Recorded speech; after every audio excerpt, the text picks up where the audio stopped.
একটা ভালো নির্বাচন হবে, সেখানে জয় পরাজয় আমি হই আর যেই হোক আমি ব্যক্তিগতভাবে মেনে নিতে পারি। প্রচুর ছাড়া মানে কি বলবো, আমি যেখানেই গেছি ময় মুরব্বী থেকে শুরু করে বিশেষ করে তরুণদের আগ্রহ যথেষ্ট।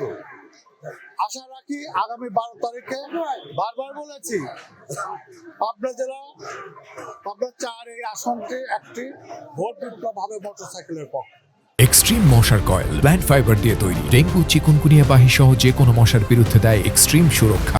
এখন পর্যন্ত সার্বিক পরিবেশ ভালো, কিন্তু আমার প্রতিপক্ষ ধানের শীষের লোকজন বা হাবিব ভাই নিজেই বিভিন্ন জায়গায় হুমকি ধামকি দিচ্ছে। রাত্রে তাদের বাহিনী বিভিন্ন বাসায় গিয়ে তাদের বাবা মাকে হুমকি দিচ্ছে।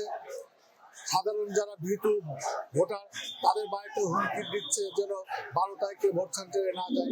এমন কিছু ঘটনা ঘটছে।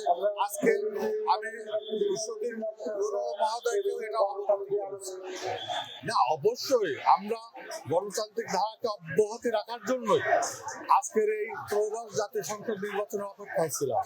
যেহেতু আমাদের নির্বাচনে আর মাত্র কয়েক ঘন্টা বাকি আছে, আমরা লেভেল প্লে যে নির্বাচনটা এখন পর্যন্ত যেটা দৃশ্যমান, এটা যদি থাকে অবশ্যই একটা ভালো নির্বাচন হবে, সেখানে জয় পরাজয় আমি হই আর যেই হোক আমি ব্যক্তিগতভাবে মেনে নিতে পারি। আমি স্বেচ্ছার আদর্শের সৈনিক। আমি এই দল গায়ের জোরেই করে এসেছি, আমাকে দল করতে দেয় নাই প্রতিপক্ষ কখনো।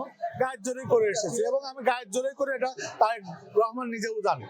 অতএব এ দল আমার, আমি করবোই।